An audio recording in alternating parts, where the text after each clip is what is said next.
On passe à la Suisse à présent. Les électeurs ont rejeté le projet controversé qui prévoyait l'expulsion automatique des étrangers coupables de délits mineurs.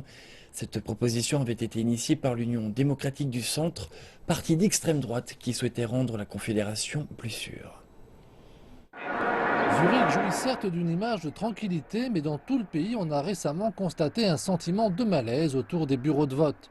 L'enjeu, une proposition de loi permettant l'expulsion automatique sans aucune possibilité de procédure d'appel de tout étranger ayant commis deux délits mineurs. D'ailleurs, la campagne d'affichage choisie par l'Union démocratique du Centre présente un mouton blanc donnant un coup à un mouton noir, l'expulsant ainsi hors des frontières. Un choix pictural ayant entraîné un flot de critiques pour son caractère raciste. Le projet correspond à une extension de la loi signée en 2011, un texte qui prend pour cible les étrangers coupables de graves infractions. Mais pour certains électeurs, cette nouvelle mouture va trop loin. Cette fois, elle ne s'attaque pas seulement aux vrais criminels, elle cible tous ceux qui n'ont pas de passeport suisse pour qu'ils partent, et c'est toute la différence. Et cette fois, je crains que certains ne comprennent pas cette différence. C'est un ajout qui, à mon avis, n'est pas nécessaire et qui est dommageable à notre pays, à la population, à sa réputation, et ce n'est pas une solution appropriée. Elle n'améliorera pas la sécurité. C'est une mauvaise solution. Pour les opposants, le texte met en place un système judiciaire à deux vitesses, injuste pour les étrangers qui représentent jusqu'à 25% de la population de la Confédération helvétique.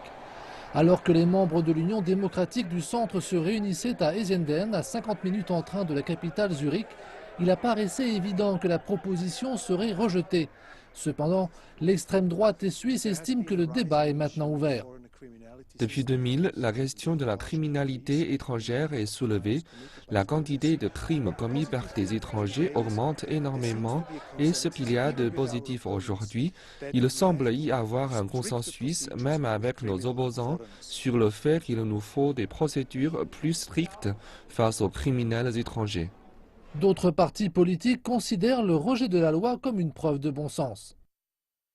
Oui, nous sommes soulagés parce que d'abord la victoire est très large, très nette, et puis elle est aussi le signal d'une certaine maturité. Le peuple suisse, très massivement, a décidé de privilégier l'état de droit, le recours à un juge lorsqu'il y avait des décisions aussi graves.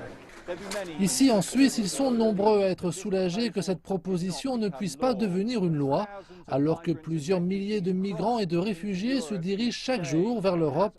Ce référendum soulève à nouveau la question de l'intégration et de l'assimilation des étrangers, une question à laquelle l'Europe tente tant bien que mal de répondre.